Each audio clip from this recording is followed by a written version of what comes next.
feeling confident? I feel confident if it was a fair campaign. Okay, what have you found unfair? The fact that other people have been able to advertise on social media against me, tell lies and smears.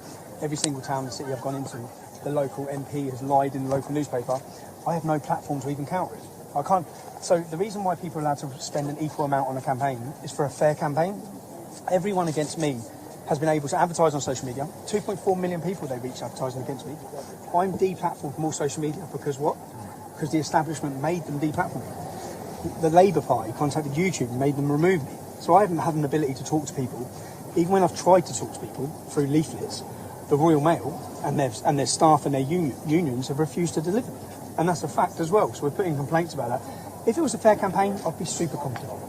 It's not a fair campaign. This has proved that you can't have a fair campaign when the establishment and the government interfere and remove any ability you have to talk to the public. And not just do that, they then slander you and spread lies across the whole of the Northwest about me. And my ability to talk about it, anyone who's watched my campaign, you'd have seen us getting attacked, violently attacked, no one arrested. You'd have seen hundreds of masked Muslims march to our demonstration to violently attack us. And then what do the media do?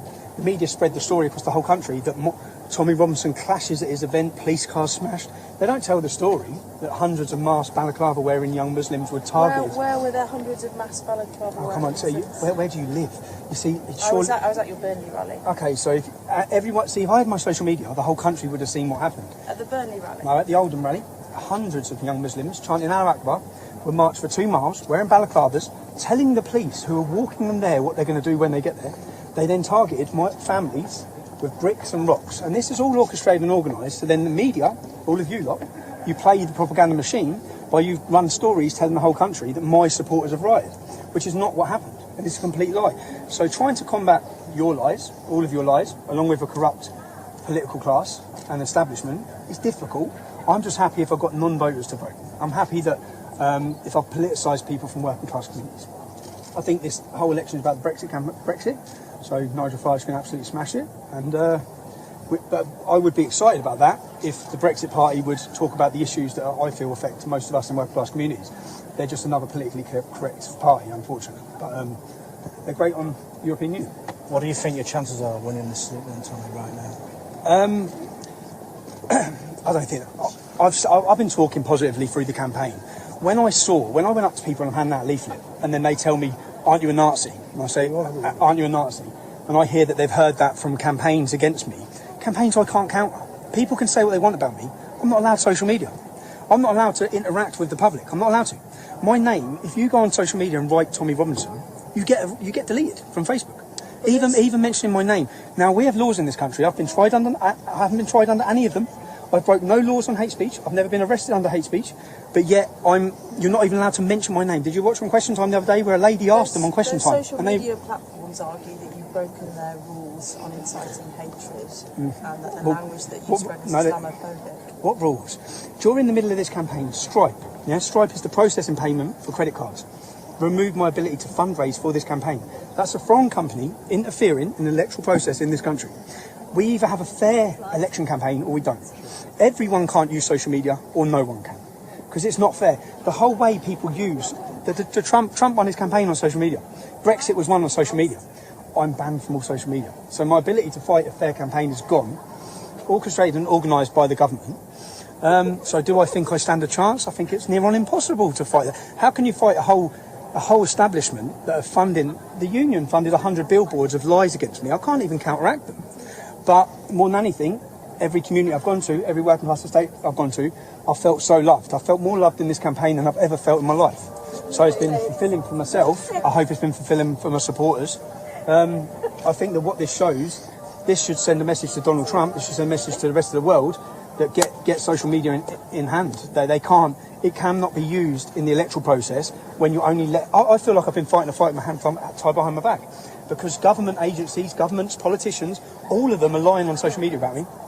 I'm not even allowed to counter it. I'm not even allowed to talk about it. And my supporters aren't even allowed to mention my name or they get deleted. It's dark.